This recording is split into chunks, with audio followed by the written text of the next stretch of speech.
കൊല്ലം സുധി എന്ന് പറഞ്ഞ വ്യക്തിയെ ഈ പറയുന്ന മതം മാറിയിട്ടുണ്ടായിരുന്നോ? മതം മാറിയ കാര്യം രേണുമായിട്ട് ഇവര് ചെയ്തതെന്ന് വെച്ചാൽ ഞാൻ അധികം സൂചിച്ചിട്ട് കമ്പനിയില്ലായിരുന്നു. മതം മാറാൻ ചാൻസ് ഇല്ല സൂചിച്ചൻ. ഒരു വ്യക്തി ജീവിച്ചിരിക്കുന്ന സമയത്ത് അദ്ദേഹത്തിൻ്റെ സുഹൃത്തുക്കളോടോ ഇല്ലെങ്കിൽ പ്രിയപ്പെട്ട ഭാര്യയോടോ ഒക്കെ എൻ്റെ മരണത്തിന് ശേഷം എൻ്റെ ശവശരീരം ഇന്ന സ്ഥലത്തടക്കണം, അല്ലെങ്കിൽ എൻ്റെ മരണത്തിന് ശേഷം എൻ്റെ കർമ്മങ്ങൾ ഇങ്ങനെയൊക്കെ ചെയ്യണം എന്ന് പറഞ്ഞിട്ടുണ്ടെങ്കിൽ ആ വ്യക്തിയെ സ്നേഹിക്കുന്ന ഭാര്യയും സുഹൃത്തുക്കളും അല്ലെങ്കിൽ വീട്ടുകാരും ഒക്കെ ആണെങ്കിൽ അദ്ദേഹത്തിൻ്റെ ആ ഒരു ആത്മാവിന് ശാന്തി കിട്ടാൻ അദ്ദേഹം പറഞ്ഞ രീതിയിൽ തന്നെ കാര്യങ്ങളൊക്കെ ചെയ്യാൻ ശ്രമിക്കും. എന്നാൽ കൊല്ലം സുധി എന്ന് പറയുന്ന വ്യക്തിയുടെ ഭാര്യ എന്തുകൊണ്ട് പുള്ളിയുടെ ആഗ്രഹത്തിന് തടസ്സം നിന്നു? അല്ലെങ്കിൽ എന്തുകൊണ്ട് അദ്ദേഹത്തിൻ്റെ സുഹൃത്തുക്കൾ, ഇനി എനിക്കറിയില്ല അദ്ദേഹത്തിൻ്റെ സുഹൃത്തുക്കൾ അദ്ദേഹത്തിൻ്റെ ഭാര്യയോട് പറഞ്ഞിട്ടുണ്ടോ, അതായത് ഞങ്ങളോട് സുധി പറഞ്ഞിട്ടുണ്ട് എൻ്റെ മരണശേഷം എൻ്റെ ചടങ്ങുകളൊക്കെ അല്ലെങ്കിൽ എൻ്റെ ശവശരീരമൊക്കെ ദഹിപ്പിക്കുകയൊക്കെ ചെയ്യുന്നത് കൊല്ലത്ത് തന്നെ ആയിരിക്കണമെന്ന് സുഹൃത്തുക്കളോട് പറഞ്ഞിട്ടുണ്ട് എന്നറിയാൻ സാധിച്ചു. ആ സുഹൃത്തുക്കൾ പുള്ളിയുടെ ഭാര്യയോട് പറഞ്ഞിട്ടുണ്ടോ എന്ന് എനിക്കറിയില്ല. പറഞ്ഞിട്ടുണ്ടെങ്കിൽ എന്തുകൊണ്ട് കൊല്ലം സുധിയുടെ ഭാര്യ രേണു സുധി നിങ്ങൾ അത് ചെയ്തില്ല? എന്തായാലും കൊല്ലം സുധിച്ചേട്ടൻ്റെ ഒരു സുഹൃത്ത് ഇപ്പോൾ കുറച്ച് കാര്യങ്ങൾ പറയുന്നുണ്ട്. ഈ കാര്യങ്ങളെല്ലാം രേണു സുധിക്കെതിരെയാണ്. രേണു സുധി, എനിക്ക് നിങ്ങളോടൊരു കാര്യം പറയാനുള്ളത്, നിങ്ങൾ വന്നിട്ട് ഒരുപാട് വലിയ കാര്യങ്ങൾ പറയുന്നുണ്ട്. നിങ്ങളെന്താ ആളുകളെല്ലാം സൈബർ അറ്റാക്ക് ചെയ്യുകയാണ്, ഞാൻ പറയുന്ന എന്തെങ്കിലും ഉണ്ടെങ്കിൽ അതെടുത്ത് വെച്ച് വേറെ രീതിയിൽ തരംതിരിച്ച് വിടുകയാണ്. രേണു സുധി, നിങ്ങൾ പറയുന്ന ഒന്നും എടുത്ത് ഞാൻ തരംതിരിച്ച് വഴിമാറ്റി ഒന്നും ഞാൻ വിടുന്നില്ല. നിങ്ങളുടെ സുധിച്ചേട്ടനുമായി ബന്ധപ്പെട്ടിട്ടുള്ള ആളുകൾ തന്നെ കുറച്ച് കാര്യങ്ങൾ നമ്മളോട് വന്ന് പറയുമ്പോഴത്തേക്ക് നമ്മളത് ജനങ്ങളെ കേൾപ്പിക്കും. പിന്നെ ഈ കഴിഞ്ഞ ദിവസം നമ്മുടെ സുധിച്ചേട്ടൻ്റെ 2ാം ചരമവാർഷികം അവിടെ നടന്നു. ആ സമയത്ത് അലൻ ജോസ് പെരേര എന്ന് പറയുന്ന ഒരു കടിയരെയൊക്കെ നിങ്ങൾ വീട്ടിൽ നിർത്തി തുള്ളിപ്പിച്ചതൊക്കെ നാട്ടുകാരെല്ലാം കണ്ടതാണ്. അതിനെ ഒന്നും ഒരിക്കലും ന്യായീകരിച്ച് നിങ്ങൾ മുന്നോട്ട് വരരുത്. കാരണം അലൻ ജോസ് പെരേര എന്ന് പറയുന്ന തീരെ ബുദ്ധിയില്ലാത്ത ആ വ്യക്തി തന്നെ വന്നിട്ട് അങ്ങനെ തന്നെ അവനെ പറയണം. കാരണം അവൻ്റെ കാണീരൊക്കെ നിങ്ങൾ കാണുന്നതാണല്ലോ, എന്തൊക്കെയാണ് കാണിച്ചു കൂട്ടുന്നതെന്ന്. അപ്പം അങ്ങനെയുള്ളൊരു വ്യക്തി റീച്ചിന് വേണ്ടി എന്തും ചെയ്തോട്ടെ, ഓക്കെ. പക്ഷേ കഴിഞ്ഞ ദിവസം കാണിച്ച കണക്കത്തെ ബോധമില്ലാത്ത തോന്നിവാസങ്ങളൊന്നും ആരും അങ്ങനെ കാണിക്കത്തില്ല. അതവൻ കാണിച്ചിട്ടും എന്തുകൊണ്ട് രേണു സുധി റിയാക്ട് ചെയ്തില്ല, അല്ലെങ്കിൽ രേണു ചേച്ചിക്ക് പറയാമായിരുന്നല്ലോ എന്നോട് എന്നൊക്കെ കഴിഞ്ഞ ദിവസം പറയുന്നത് കേട്ടു. ഞാനതൊക്കെ വിശദമായി അതിനെപ്പറ്റി പറയാം, കുറച്ച് കൊടുക്കാനുണ്ട് അവനും. അപ്പോൾ എന്താണെങ്കിലും അതിലേക്കൊക്കെ പോകുന്നതിന് മുമ്പ് സുധിച്ചേട്ടൻ്റെ ഒരു സുഹൃത്ത് കുറച്ച് കാര്യങ്ങൾ ഇപ്പോൾ പറയുന്നുണ്ട്. നിങ്ങളിതൊന്ന് കേട്ടെ, എന്നിട്ട് ഞാൻ ബാക്കി കാര്യങ്ങൾ സംസാരിക്കാം. പക്ഷേ വേറൊരു കാര്യമുണ്ട്, എനിക്കിപ്പോഴും എനിക്ക് എൻ്റെ അടുത്ത് മാത്രമല്ല ആരുടെ ചോദിച്ചാലും സൂചിച്ചേട്ടൻ്റെ ഒരു നടക്കാതെ ഒരു ആഗ്രഹം ഉണ്ട്. സൂചിച്ചേട്ടൻ്റെ ഏറ്റവും വലിയ ആഗ്രഹം സൂചിച്ചേട്ടൻ നടക്കുന്ന കൊല്ലത്താണ് വേണമെന്നുള്ളത്. പക്ഷെ ആ സ്ഥാനക്കാരൻ സൂചിച്ചേട്ടൻ എപ്പോഴും പറയും കൊല്ലം സുധി എന്നാണ് എന്റെ പേര്, എന്നെ അടക്കുമ്പോഴും കൊല്ലത്ത് തന്നെ വേണം എന്നുള്ളൊരു ഇത് പറയായിരുന്നു. ചേട്ടന്റെ കൂടുതൽ ആരുടെ ചോദിച്ചാലും മതി, ഷാജിച്ചേട്ടന്റെ അടുത്ത് ചോദിച്ചാലും മതി, അല്ലെങ്കിൽ ഇവരുടെ ടീമിന്റെ അടുത്ത് ചോദിച്ചാലും. അതെ, അപ്പം ഇങ്ങനെ ഒരു മരണം നടന്ന സമയത്ത് നിങ്ങൾ അതുമായിട്ട് അവരെ കോൺടാക്ട് ചെയ്ത് അതിനെപ്പറ്റി സംസാരിച്ചിട്ടുണ്ടായിരുന്നു ആരെങ്കിലും? മരണം നടക്കുന്ന സമയത്ത് ഞാൻ അവരുടെ വീട്ടിൽ ഫുള്ളുണ്ട്, ബോഡി കൊണ്ടുവരുമ്പോഴെല്ലാം ഞാൻ ഫുള്ളുണ്ട് അവിടെ ഉണ്ട്. അത് ഈ കൊല്ലം സുധി എന്ന് പറഞ്ഞ വ്യക്തിയെ ഈ പറയുന്ന മതം മാറിയിട്ടുണ്ടായിരുന്നോ? മതം മാറിയ കാര്യം രേണുമായിട്ട് ഇവര് ചെയ്തതെന്ന് വെച്ചാൽ ഞാൻ അധികം സൂചിച്ചിട്ട് കമ്പനിയില്ലായിരുന്നു. മതം മാറാൻ ചാൻസ് ഇല്ല സൂചിച്ചൻ. മതം മാറാൻ ചാൻസ് ഇല്ല. ഓക്കെ, വെയിറ്റ് ചെയ്യാം. ഞാൻ വേറൊരു കാര്യം ചോദിക്കട്ടെ, അവിടെ ക്ലിയർ ആക്കി പറയാത്തൊരു കാര്യമുണ്ട്. എൻ്റെ പൊന്നു ചേട്ടാ, എനിക്കറിയില്ല, നിങ്ങൾ രേണു സുധി എന്ന് പറയുന്ന വ്യക്തിയോട് പറഞ്ഞിട്ടുണ്ടായിരുന്നു, അതായത് കൊല്ലം സുധിക്ക് ഇങ്ങനെ ഒരു ആഗ്രഹമുണ്ട്, പുള്ളിയുടെ ശവശരീരം അടക്കേണ്ടത് കൊല്ലത്തായിരിക്കണം എന്ന് നിങ്ങൾ പറഞ്ഞിട്ടുണ്ടോ?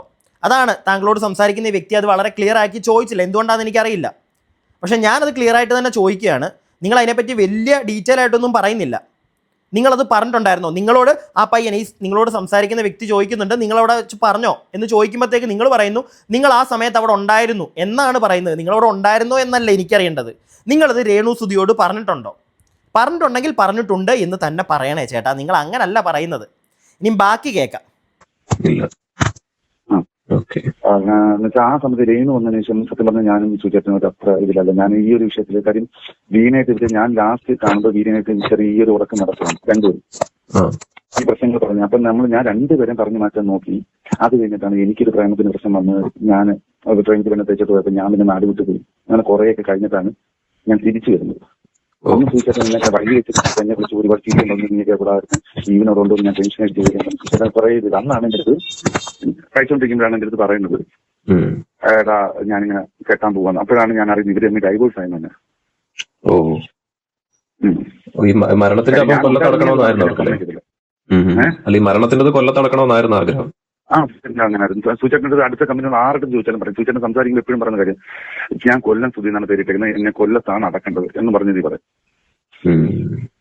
അത് സായിച്ചേട്ടൻ്റെ ചോദിച്ചാൽ അറിയാം, അല്ലെങ്കിൽ മറ്റേ പേയാടിന്റെ അടുത്ത് ചോദിച്ചാൽ എന്ന് വെച്ചാൽ അവരുടെ ഒരു കൂട്ടമുണ്ട്. ഇങ്ങനെ രണ്ടെണ്ണം കഴിച്ചുകൊണ്ടിരിക്കുമ്പോൾ ഈ ഒരു ഡയലോഗ് എപ്പോഴും പറയുമായിരുന്നു. പക്ഷെ അന്ന് ഇവിടെ ബോഡി കൊണ്ടുവരാൻ തന്നെ നല്ല ബുദ്ധിമുട്ടാണ്. കാര്യം എന്ന് വെച്ചാൽ ഇവരെ അന്ന് ഫ്ലവേഴ്സ് ചാനലിൽ നിന്ന് ആരെങ്കിലും വിളിച്ചിട്ട് പറഞ്ഞു, നിങ്ങളാരും അങ്ങോട്ട് വരണ്ട, മരണം നടന്നിട്ട് കോട്ടയത്തോട്ട് വരണ്ട, ബോഡി ഇവിടെ കൊണ്ടുവരാനുള്ള സൗകര്യം എന്ന് പറഞ്ഞ് ഫ്ലവേഴ്സിൽ നിന്നാണ് PR എന്ന് പറഞ്ഞ ആരും വിളിച്ചു കഴിഞ്ഞിട്ട് രാത്രി ആയപ്പോഴത്തേന് ഒരു 11 മണിയൊക്കെ ആയപ്പോഴത്തേന് ഇവന്മാർ നേരെ തിരിഞ്ഞിട്ട് 10 മണിയൊക്കെ ആയപ്പോഴത്തേന് നേരെ തിരിഞ്ഞിട്ട് പറഞ്ഞു.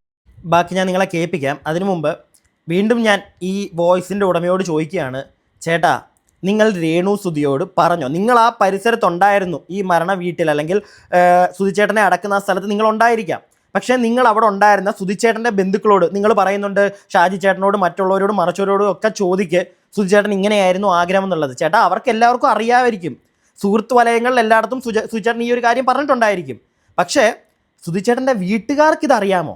വീട്ടുകാർക്ക് അറിയാമായിരുന്നു എങ്കിൽ, രേണു സുധിക്ക് ഇത് അറിയാമായിരുന്നു എങ്കിൽ അവർ കാണിച്ചത് തെണ്ടിത്തരം, അങ്ങനെ തന്നെ ഞാൻ പറയും.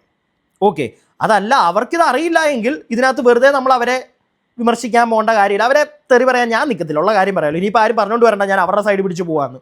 ഒന്നുമല്ല, സത്യമായിട്ട് കേട്ടിട്ട് വേണ്ട ഞാൻ നിങ്ങളോട് പറയാൻ. അല്ലാതെ ചുമ്മാ ഇരുന്ന് അവരെ അങ്ങ് തെറി വിളിക്കുന്നത് അത് ശരിയാണോ? അല്ല. ഈ ഒരു കേസിൽ അവരറിഞ്ഞിട്ടാണ് അവർ ഈ പരിപാടി ചെയ്യാതിരുന്നതെങ്കിൽ അവിടെ കാണിച്ചത് തെണ്ടിത്തരം. പക്ഷേ ഇത് നിങ്ങളോട് സംസാരിക്കുന്ന വ്യക്തി വളരെ വ്യക്തമായിട്ട് ചോദിക്കുന്നുണ്ട്, ചേട്ടാ നിങ്ങളവിടെ പറഞ്ഞോന്ന്. അപ്പോഴും ഞാൻ നേരത്തെ കാണിച്ച ആ ഒരു ഭാഗത്ത് അപ്പോഴും പുള്ളി പറയുന്നത് എന്താണ്, ഞങ്ങൾ അവിടെ ഉണ്ടായിരുന്നു, സുഹൃത്തുക്കളോട് ചോദിച്ചു നോക്കൂ. ഞാനതാ പറയുന്നത്, സുഹൃത്തുക്കൾക്കൊക്കെ അറിയായിരിക്കും. എൻ്റെ ആണെങ്കിൽ പോലും സുഹൃത്തുക്കൾക്ക് അറിയാവുന്ന പല കാര്യങ്ങളും ചിലപ്പോൾ വീട്ടുകാർക്ക് അറിയണമെന്നില്ല. അത് വീട്ടുകാരെ കൂടെ അറിയിച്ചിട്ടല്ലേ കാര്യമുള്ളൂ. ബാക്കി അങ്ങോട്ടൊന്നും കൊണ്ടുവരാത്തതിന്റെ മാടെ കൂടെ എന്നുള്ള രീതി വേറെ സംസാരം. പിന്നെ അവർ ഫോൺ എടുക്കുന്ന എങ്ങോട്ട് കൊണ്ടുവരാൻ പറ്റത്തില്ല, ഫ്ലവേഴ്സിലേക്ക് കൊണ്ടുവരാൻ പറ്റത്തില്ല, കൊല്ലത്തേക്ക്. ഇവർ അമ്മയൊന്നും അങ്ങോട്ട് പോവാതിരുന്ന എന്ന കാര്യം എന്ന് പറഞ്ഞാൽ ഇവിടെ കൊണ്ടുവരും, ഇവിടെ കൊണ്ടുവന്നിട്ട് അങ്ങോട്ട് മറ്റേ കോട്ടയത്തോട്ട് കൊണ്ടുവരുള്ളൂ എന്നുള്ള രീതിയിൽ സംസാരിച്ചുകൊണ്ടാണ് ഇവർ അമ്മയൊന്നും പോവാതിരുന്നത്. കാര്യം ഇവിടെ കൊണ്ടുവരും പറഞ്ഞാൽ അമ്മയ്ക്ക് വയ്യാതിരിക്കാൻ അമ്മയെ കൊണ്ട് പോകാനും ഒക്കത്തില്ലല്ലോ.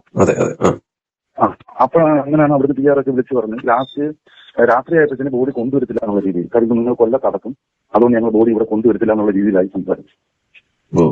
അത്രയും നേരം നമുക്ക് നമുക്ക് ആരും പോകണ്ട എന്നുള്ള രീതിയിൽ ചേട്ടനൊക്കെ പോകാൻ വേണ്ടി റെഡിയായപ്പോൾ തന്നെ അവർ വിളിച്ചത് നിങ്ങൾ ആരും വരണ്ട, അതായത് കൊല്ലം സുധിയുടെ ചായക്കട മുക്കിൽ വീട്ടിൽ നിന്ന് ആരും വരണ്ട, കൊണ്ടുവരുമെന്ന് പറഞ്ഞു. ഫ്ലവേഴ്സ് ചാനലാണ് അവിടുത്തെ PR ആണെന്നുള്ള രീതിയിലാണ് സംസാരിച്ചത്. അത് കഴിഞ്ഞിട്ട് ഇവിടെ കൊണ്ടുവരത്തില്ലെന്നായപ്പോൾ സൂചേട്ടന്റെ എല്ലാ കൂട്ടുകാരും കുറെ കൂട്ടുകാർ ഇവിടെ ഉണ്ടായിരുന്നു. എന്നുവെച്ചാൽ ഈ സംഭവം അറിയാൻ കൊല്ലത്ത് അടക്കണം എന്ന് സൂചന ഇപ്പോഴും ആഗ്രഹം പറയുന്നത് അറിയാൻ പറ്റും. അവരെല്ലാം കൂടെ ഇത് ചെയ്തു. എന്നിട്ട് ഞങ്ങൾ തിരിച്ചു വിളിച്ചപ്പോൾ അവരാരും എടുത്തില്ല.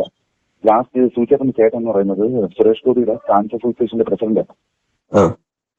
അപ്പൊ ആ കെയർ ഓഫിൽ സൂചേട്ടന്റെ ചേട്ടൻ സുരേഷ് ഗോപി ചേട്ടനെ വിളിച്ചു. പുള്ളിക്കാരനാണ് ഇവിടെ കൊല്ലത്ത് കൊണ്ടുവരാനുള്ള ഹെൽപ്പ് ചെയ്തത്.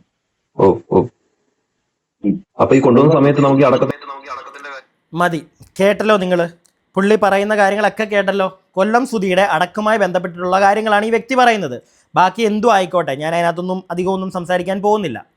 എന്നാലും ഈ വ്യക്തി വീണ്ടും റിപ്പീറ്റേഷനായി പോകും. എന്നാലും ഞാൻ ലാസ്റ്റായിട്ട് ആ പോയിന്റ് ഒന്ന് പറഞ്ഞു വെച്ചേക്കാം. അത് വേറൊന്നുമല്ല, ഇദ്ദേഹം തുടക്കത്തിൽ തന്നെ പറഞ്ഞ കാര്യം, കൊല്ലം സുധിയുടെ ആഗ്രഹം. ആ ഒരു ആഗ്രഹം രേണു സുധി നിങ്ങൾ അറിഞ്ഞിട്ടുണ്ടായിരുന്നു എങ്കിൽ, നിങ്ങളത് നടത്തി കൊടുത്തിട്ടില്ല എങ്കിൽ അത് വളരെ മോശമായുള്ളൊരു പരിപാടിയായിപ്പോയി. അത് മാത്രമേ ഞാൻ പറഞ്ഞിട്ടുള്ളൂ. അല്ലാതെ അവരിത് അറിഞ്ഞിട്ടില്ല എങ്കിൽ നമുക്കിതിൻ്റെ പേരും പറഞ്ഞ് അവരുടെ നെഞ്ചത്ത് കയറേണ്ട കാര്യമില്ല. ഓക്കെ, ഒരു കാര്യമില്ല. അവരറിയാത്ത കാര്യത്തിൽ നമ്മളെന്തിനാണ് അവരെ പോയി തെറി പറയുന്നത്? അതിൻ്റെ ആവശ്യമില്ല. അറിഞ്ഞിട്ടുണ്ടെങ്കിൽ കാണിച്ചത് വെറും ഡാറ്റ്ലെസ് പരിപാടി. ഇതിവിടെ തീരട്ടെ. ഇനി അടുത്തത് കഴിഞ്ഞ ദിവസം കാണിച്ചത്, അത് രേണു സുധി നീ കാണിച്ചത് നല്ല ഒന്നാം തരം ചെറ്റത്തരം.